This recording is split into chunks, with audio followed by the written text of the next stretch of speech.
नमस्कार, कोकण लाईव्हमध्ये आपलं सहर्ष स्वागत आहे। आज आम्ही पंचायत समिती जिल्हा परिषदची रणधुमाळी आज चालली आहे। आज आम्ही कलमीस या गावामध्ये उभे आहोत आणि आज या कलमीस गावामध्ये प्रथमेश सावंत आणि ॲडव्होकेट शिवानी ह्या मॅडम उभ्या आहेत जिल्हा परिषदेसाठी। त्यांनी आज आपल्या कार्याला सुरुवात केली आहे। सर्व देवतांना नारळ वगैरे ठेवलेले आहेत आणि आजपासून प्रचाराला सुरुवात करत आहेत। त्यांच्या मुखांना आपण जाणून घेऊया ते का उभे राहिलेत, कसं भविष्यात काय काम करणार आहेत, त्यांच्याकडून जाणून घेऊया। प्रथमेश सावंत। नमस्कार, मी प्रथमेश प्रभाकर सावंत, कलंबीस पंचायत समितीसाठी अपक्ष उमेदवार म्हणून आज मी जाहीरपणे प्रचाराला सुरुवात केली आहे।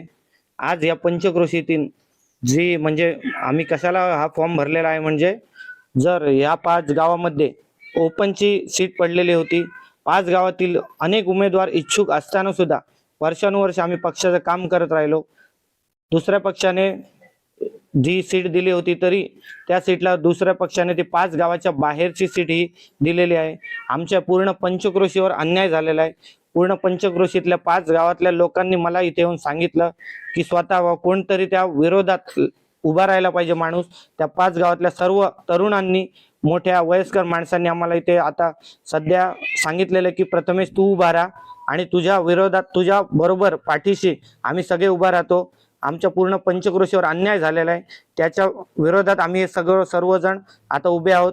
आणि इतके म्हणजे आपल्या 5 गावात उमेदवार इच्छुक असताना सुद्धा ज्या उमेदवाराची स्वतः मतदान इथे नाही, त्या उमेदवाराला इथे आम्हाला आमच्यावर येऊन लादलं आहे।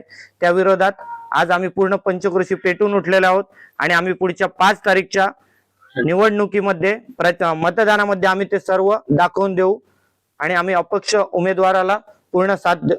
निशाणी माझी नारळ आहे, त्या नारळ चिन्हावरच हे करून आम्ही निवडून आणण्याचा आम्ही सर्व प्रयत्न करू।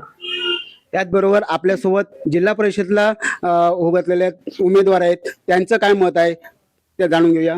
नमस्कार, मी ॲडव्होकेट शिवानी संजय नाईक। मी येथे होणाऱ्या 5 फेब्रुवारीला होणाऱ्या जिल्हा परिषदेच्या मतदानासाठी अपक्ष उमेदवार म्हणून उभी आहे। तसेच मी एक सुशिक्षित महिला आहे। माझ्यासारख्या अनेक सुशिक्षित महिला आहेत ज्या या कार्यकर्ता म्हणून पण आहेत, त्यांना ही अशी संधी मिळाली पाहिजे, त्यासाठी मी इथे उभी राहिलेली आहे। माझ्याकडून कोणीतरी प्रेरणा घेतली पाहिजे म्हणून मी इथे उभी राहिलेली आहे। आणि मला तसंच या 7ही गावांकडून बराचसा प्रतिसाद आहे। इथल्या सर्व पक्षीय कार्यकर्त्यांनी मला माझे नाव सुचवले, त्याबद्दल मी त्यांचे धन्यवाद मानते। माझी निशाणी नारळ आहे। आगे बढ़ो, हम तुम्हारे साथ हैं। शिवानी नाईक तुम आगे बढ़ो, हम तुम्हारे साथ हैं। आमची निशाणी नारळ।